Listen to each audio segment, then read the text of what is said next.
सोमा बुआ बढ़िया है। सोमा बुआ परित्यक्ता है। सोमा बुआ अकेली है। सोमा बुआ का जवान बेटा क्या जाता रहा। उनकी जवानी चली गई। पति को पुत्र वियोग का ऐसा सदमा लगा कि वे पत्नी घर बार तजकर तीर्थवासी हुए और परिवार में कोई ऐसा सदस्य नहीं था जो उनके एकाकीपन को दूर करता। पिछले 20 वर्षों से उनके जीवन की इस एक रास्ता में किसी प्रकार का कोई व्यवधान उपस्थित नहीं हुआ, कोई परिवर्तन नहीं आया। यूँ हर साल 1 महीने के लिए उनके पति उनके पास आकर रहते थे, पर कभी उन्होंने पति की प्रतीक्षा नहीं की, उनकी राह में आंखें नहीं बिछाई। जब तक पति रहते उनका मन और भी मुरझाया हुआ रहता, क्योंकि पति के स्नेहहीन व्यवहार का अंकुश उनके रोज़मर्रा के जीवन की अबाध गति से बहती स्वच्छंद धारा को कुंठित कर देता। उस समय उनका घूमना फिरना, मिलना जुलना बंद हो जाता और सन्यासी जी महाराज से यह भी नहीं होता कि 2 मीठे बोल बोलकर सोमा बुआ को एक ऐसा संबल ही पकड़ा दे जिसका आसरा लेकर वे उनके वियोग के 11 महीने काट दें। इस स्थिति में बुआ को अपनी ज़िंदगी पास पड़ोस वालों के भरोसे ही काटनी पड़ती।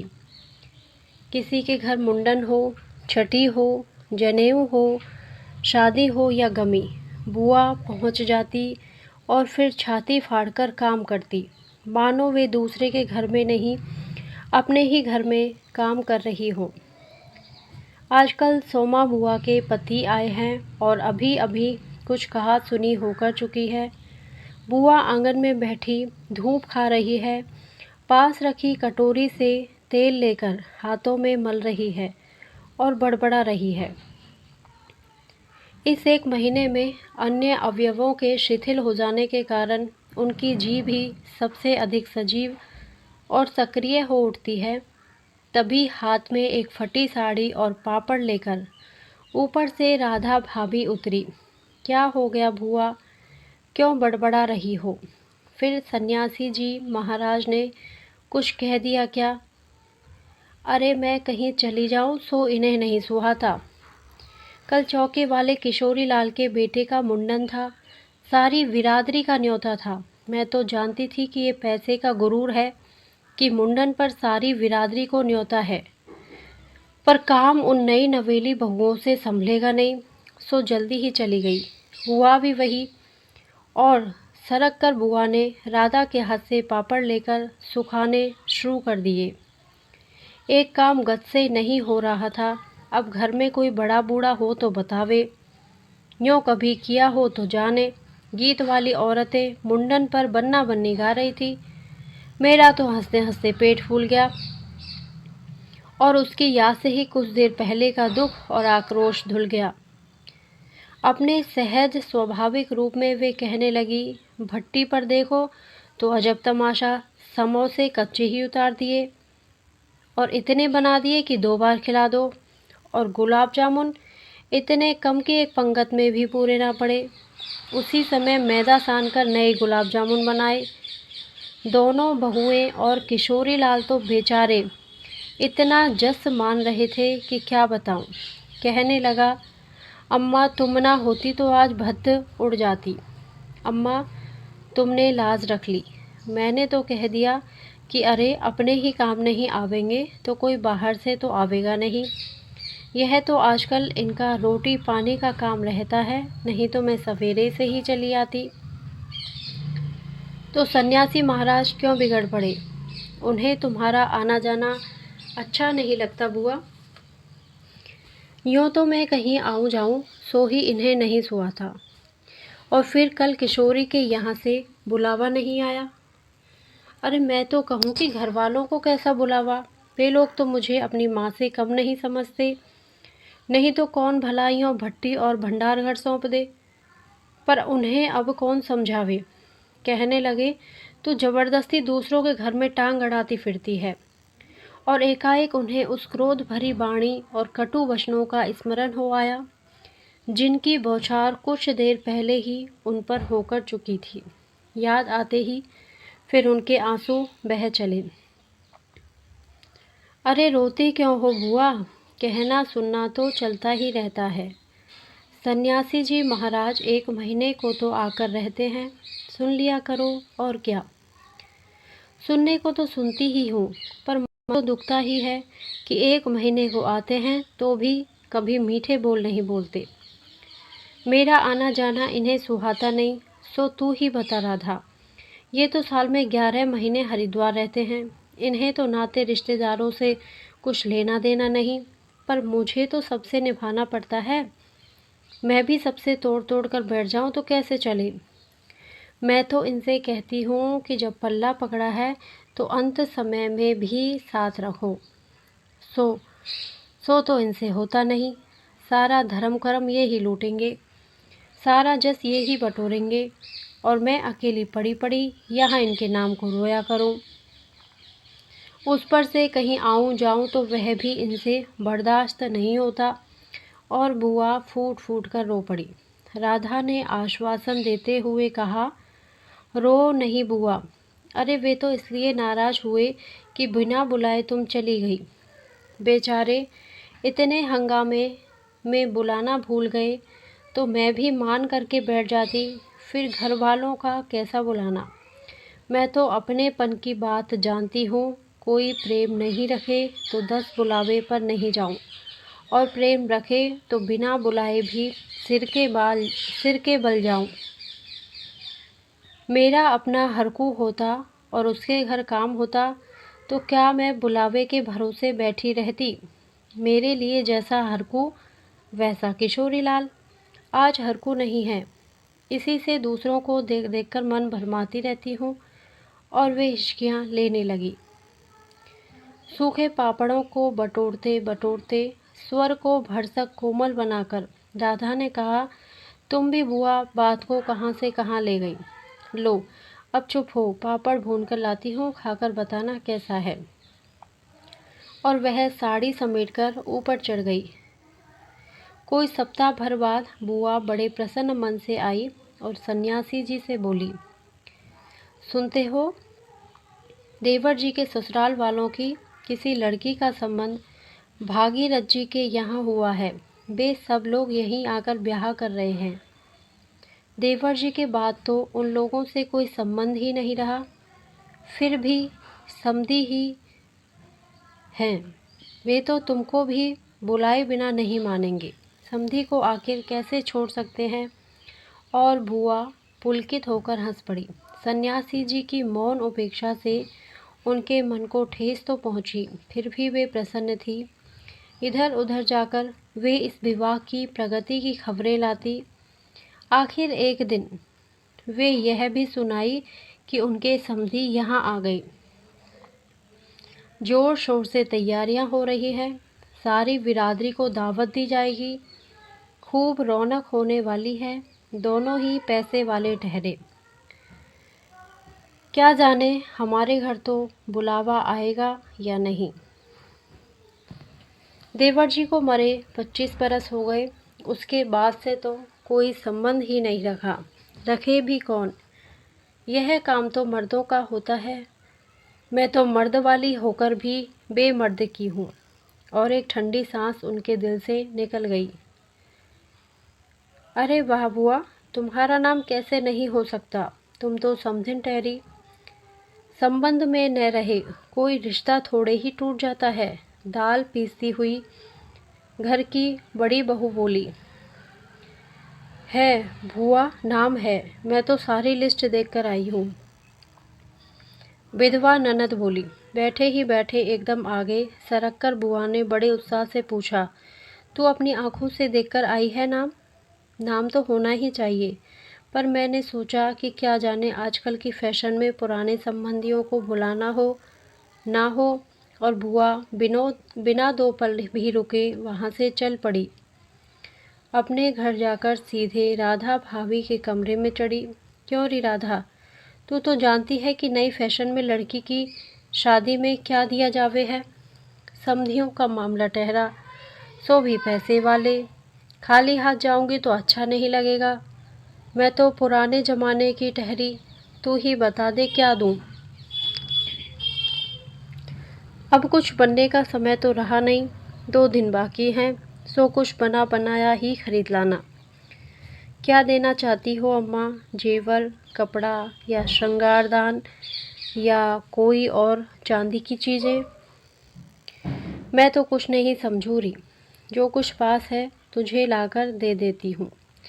जो तू ठीक समझे ले आना, बस भद्द नहीं उड़नी चाहिए।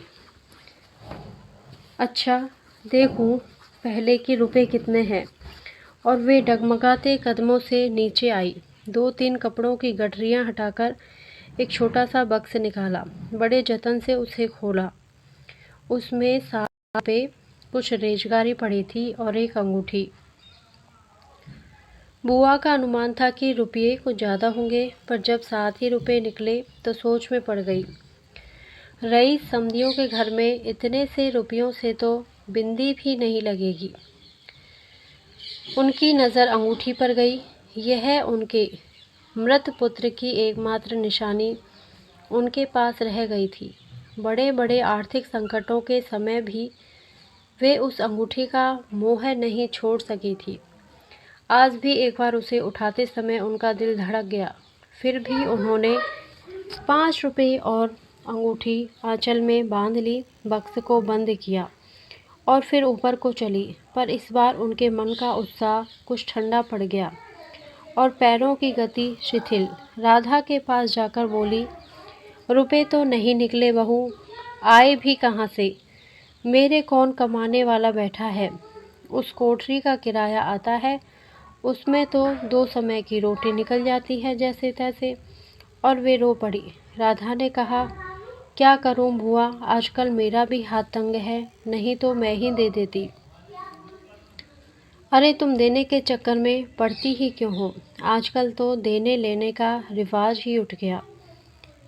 नहीं रे राधा, समधियों का मामला ठहरा, 25 बरस हो गए तो भी वे नहीं भूले, और मैं खाली हाथ जाऊं? नहीं नहीं, इससे तो ना जाऊं सो ही अच्छा।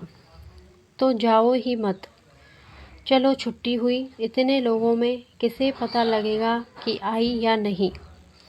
राधा ने सारी समस्या का सीधा सा हल बताते हुए कहा, बड़ा बुरा मानेंगे, सारे शहर के लोग जावेंगे और मैं समधिन होकर नहीं जाऊंगी तो यही समझेंगे कि देवर जी मरे तो संबंध भी तोड़ लिया। नहीं नहीं, तू यह अंगूठी बेच ही दे।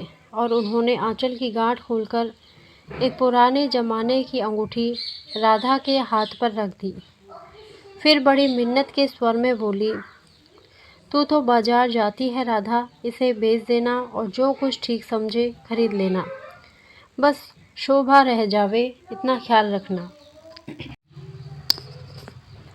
गली में बुआ ने चूड़ी वाले की आवाज़ सुनी तो एकाएक ही उनकी नज़र अपने हाथ की भद्दी मटमैली चूड़ियों पर जाकर टिक गई। कल समधियों के यहाँ जाना है, जेवर नहीं तो कम से कम कांच की चूड़ी तो अच्छी पहन ले। पर एक अत्यंत लाज ने उनके कदमों को रोक दिया। कोई देख लेगा तो? लेकिन दूसरे क्षण ही अपनी इस कमजोरी पर विजय पाती सी वे पीछे के दरवाजे पर पहुंच गई और 1 रुपया कलदार खर्च करके लाल हरी चूड़ियों के बंद पहन लिए। पर सारे दिन हाथों को साड़ी के आंचल से ढके ढके फिरी। शाम को राधा भाभी ने बुआ को चांदी की एक सिंदूरदानी, एक साड़ी और एक ब्लाउज का कपड़ा लाकर दे दिया।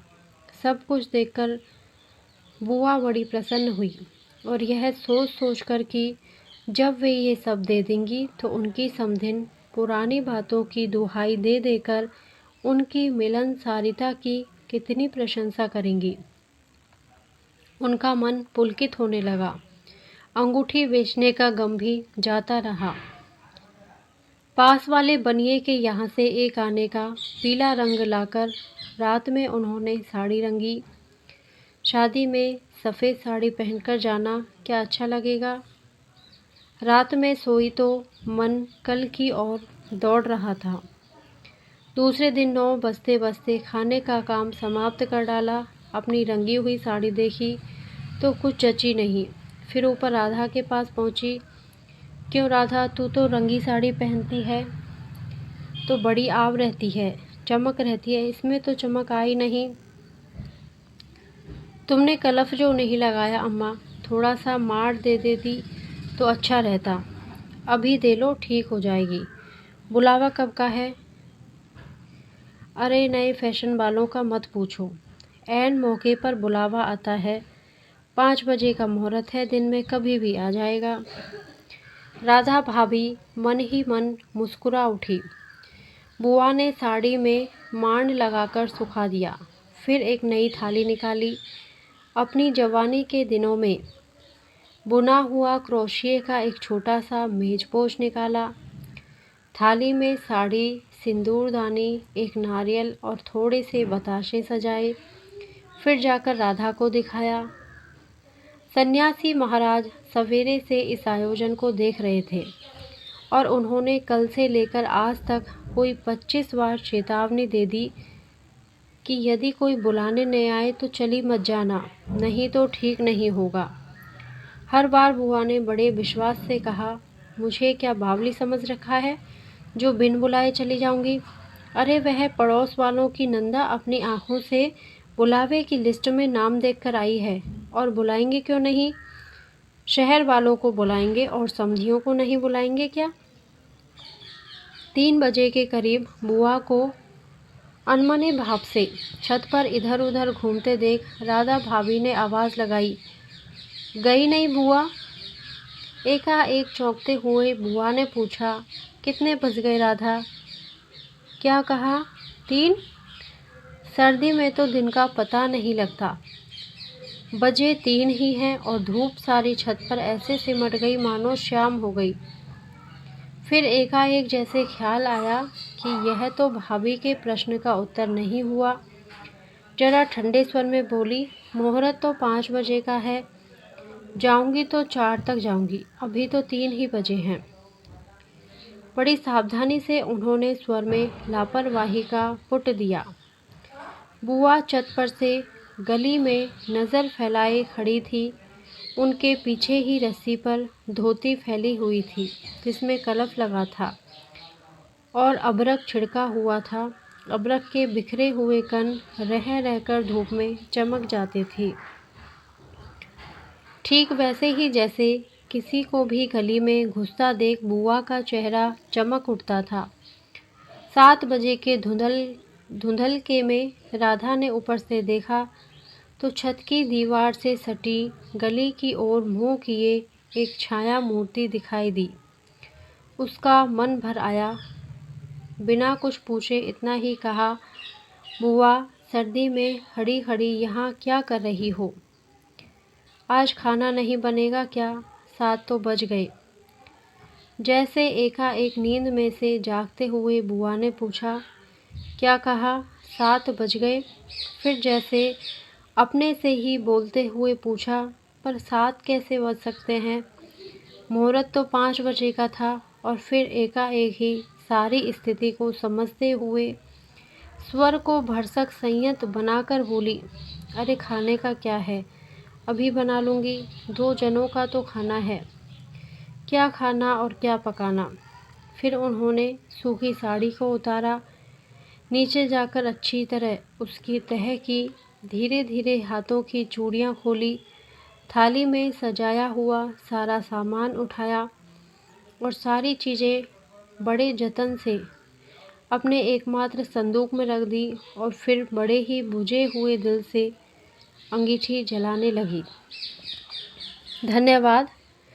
यदि आपको ये कहानी अच्छी लगी हो तो प्लीज़ मेरे वीडियो को लाइक करें, शेयर करें और मेरे चैनल को सब्सक्राइब करें। Thank you.